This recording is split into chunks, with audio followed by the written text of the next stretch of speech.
시청자 여러분 안녕하십니까? 9월 18일 월요일 RK9 뉴스입니다. 한 주의 시작 월요일입니다. 혹시 월요일병에 시달리고 있진 않으신가요? 영국 의학저널에 따르면 많은 사람들이 월요일 오전 11시 16분이 되기 전까지는 웃지 않는다고 합니다.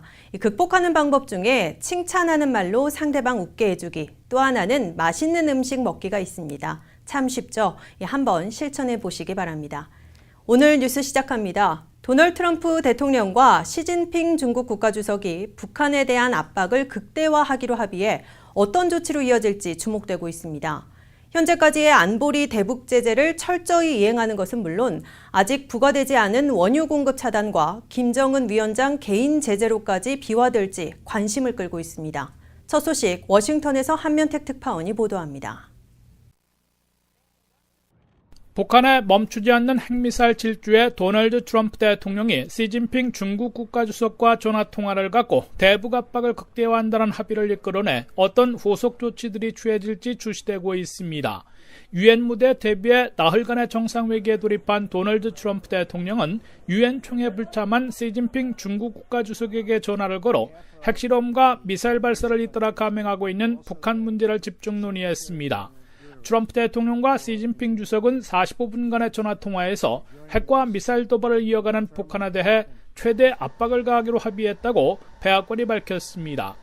백악관은 두 정상이 북한에 지속되는 국제사회에 대한 도발과 동북아의 안정을 해치는 행위에 대해 논의했으며 유엔 안전보장이사의 결의의 엄격한 이행을 통해 최대한의 대북 압력을 가하기로 약속했다고 전했습니다. 트럼프 대통령과 시진핑 국가주석은 북한의 육차 핵실험 직후인 지난 6일에 통화한 데 이어 열흘여 만에 다시 전화통화를 가진 것이며 오는 11월에는 베이징에서 직접 만나 정상회담을 갖게 됩니다. 유엔에서 정상회기를 벌이고 있는 트럼프 대통령은 화요일 유엔 총회 연설에서 북한의 무모한 핵미사일 도발을 강력 규탄하고 국제사회가 대북 제재 결의를 철저히 이행해 도발 행동을 저지해 줄 것을 촉구할 것으로 보입니다. 트럼프 대통령과 시진핑 국가주석이 대북 압박 극대화에 합의함으로써 우선 지난 11일 만장일치로 채택된 안보리의 새 대북 제재 결의 2375호에 따라 연간 10억 달러에 달하는 북한산 의류의 수출을 전면 차단하고 유류 거래의 30%를 축소하는 새 제재 조치를 강력 이행하는 데 주력할 것으로 예상되고 있습니다. 나아가 트럼프 행정부의 외교안보 수장들이 일제히 경고한 대로 최근 추가 제재에서 빠진 대북 원유 공급의 전면 차단과 김정은 위원장 개인 제재, 군함을 동원한 북한으로 가는 선박 검색 등 초강경 봉쇄 조치들까지 다시 모색될 가능성이 있는 것으로 관측되고 있습니다. 렉스 틸러슨 국무, 니키 헤일리 유엔 대사, 허버트 맥메스트 국가안보보좌관 등은 일제히 안보리의 대북 제재와 외교적 해결 방안이 거의 소진되고 있다며 김정은 정권이 앞으로도 핵미사일 위협을 계속한다면 펜타곤의 군사옵션에 맡기게 될 것이라고 경고해놓고 있습니다. 워싱턴에서 RKTV 뉴스 한면택입니다. 오늘부터 일주일 동안 유엔에서는 제72차 유엔 총회가 본격적으로 개막합니다. 역시 핵심은 북핵 제재에 대한 국제사회 공조 요청일 텐데요. 그래서인지 다른 때보다 관심이 높습니다. 뉴욕에서 이희양 특파원이 전해왔습니다. 유엔 총회가 오늘부터 유엔 본부에서 시작됐습니다. 193개국 정상들이 속속 뉴욕에 도착하고 있는 가운데 문재인 대통령도 유엔 총회 참석을 위해 오늘 뉴욕에 도착했습니다. 이번 72차 유엔 총회는 전 세계 이목이 집중되고 있습니다. 그 이유는 북한과 미국 간의 긴장감이 감돌면서 내일 유엔 총회에서 트럼프 미 대통령이 이와 관련된 연설을 할 예정이기 때문입니다. 이번 유엔 총회 때 트럼프 미 대통령은 회원국들에게 어떠한 협조를 구하게 될지, 그리고 북한에 대한 미국의 입장은 어떠한지 분명히 알 수 있게 될 것으로 기대됩니다. 또한 북한 문제 이외에도 이번 유엔 총회 때에는 기후변화 협약에 대한 미국의 변화된 입장을 확인할 수 있는 기회가 될 것으로 기대됩니다. 이 때문에 다른 때보다 유엔 총회에 대한 관심은 높습니다. 미 언론들은 이번 유엔 총회의 관전 포인트로 북한 문제, 기후변화 협약, 난민 문제, 그리고 미국이 내고 있는 유엔 분담금 문제가 다뤄지게 될 것이라고 밝혔습니다. 문재인 대통령은 유엔 총회 기조 연설을 오는 21일 할 예정입니다.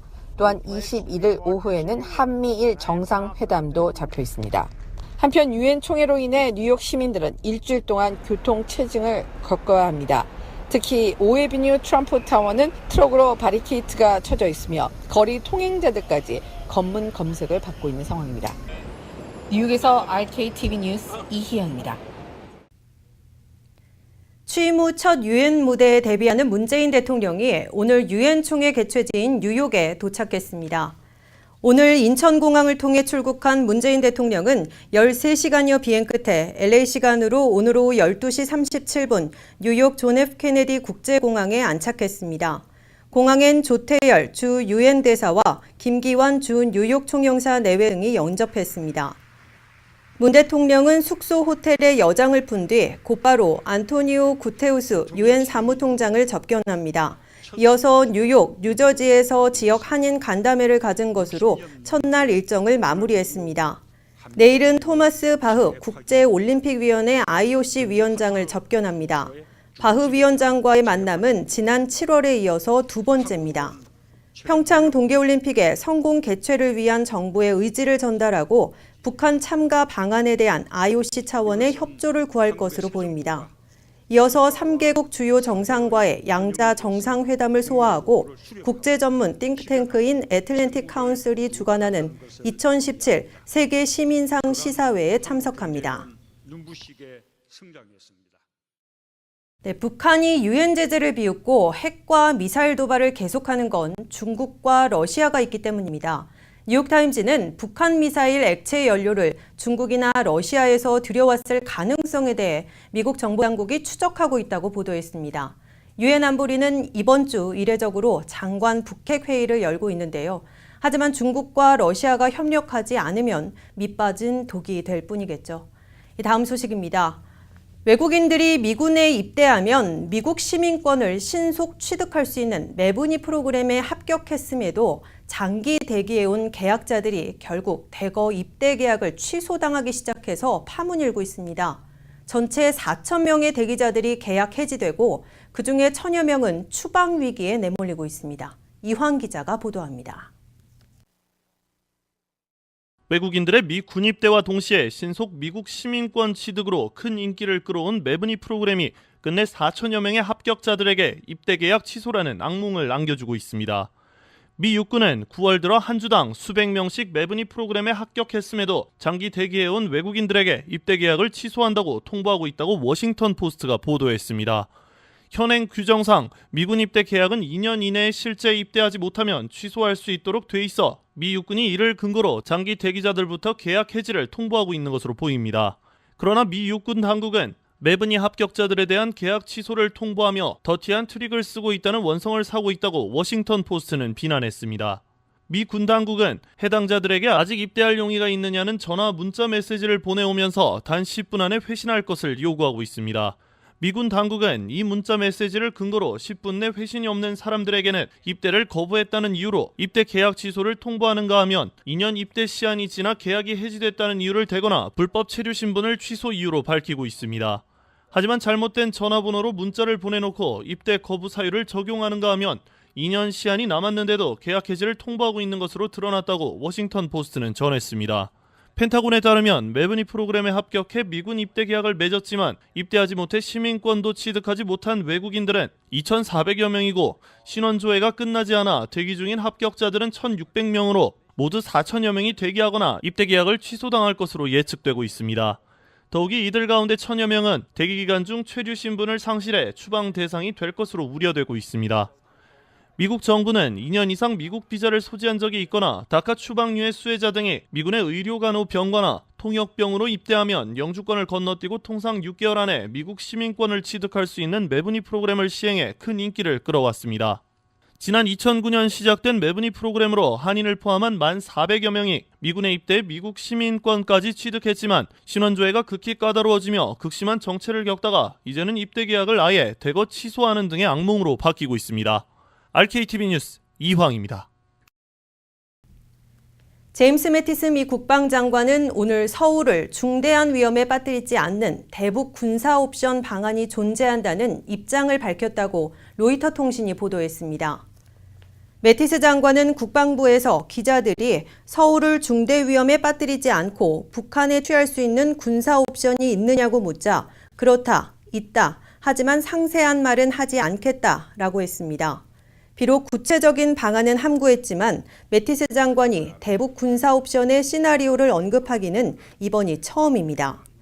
특히 매티스 장관의 언급은 북핵과 탄도미사일 시설 등에 대한 정밀 선제, 예방 타격을 통한 제거나 서울을 겨냥해 배치된 휴전선 북쪽의 장사 정포나 방사포 등 수천 문의 대포에 대한 무력화, 북지도부 제거 등을 염두에 둔 것으로 보여 주목됩니다.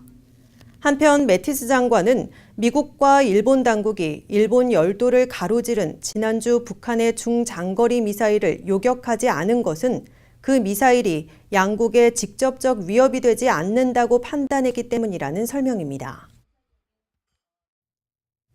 주택시장에서 단기 차익을 올릴 목적으로 집을 구입해서 업그레이드를 한 뒤에 되파는 걸 플리핑이라고 하죠. 이 플리핑 열기가 갈수록 시들고 있습니다. 주택 구입 가격이 높아지면서 수익률 상승에 급제동이 걸렸기 때문입니다. 문지혜 기자가 보도합니다. 주택 구입 후 리모델링의 되파는 일명 플리핑이 줄어들고 있습니다. 부동산 정보 전문 업체 아톰데이터 솔루션스에 따르면 올 2분기 전국에서 판매된 집 가운데 플리핑한 단독 주택과 콘도는 총 53,638유닛으로 전체의 5.6%를 차지했습니다. 이는 지난 2분기와 별 차이가 없고 1분기보다는 오히려 6.9%나 줄어든 수치입니다. 전문가들은 분기별로 판매된 주택 가운데 플리핑이 차지한 비율이 올 2분기에 멈춰있는 상태라면서 그로스 리턴과 투자 수익률이 나란히 줄면서 투자자들이 더 이상 큰 돈을 벌 수 없다고 판단한 데 따른 현상이라고 분석했습니다. 2분기 플리핑을 통해 벌어들인 평균 수익은 건당 67,516달러로 평균 수익률은 48.4%에 달했습니다. 하지만 지난해 2분기에 49.4%와 올 1분기에 49%보다 각각 하락한 겁니다. 실제 지난해 3분기 51.1%로 최근 2년 사이 최고점을 찍은 플리핑 수익률은 이후 3분기 연속 하락했습니다. 가장 큰 이유는 투자 비용이 늘어났기 때문으로 투자 재료인 집의 가격이 지난 7월 기준으로 전국 평균 6.7% 올랐습니다.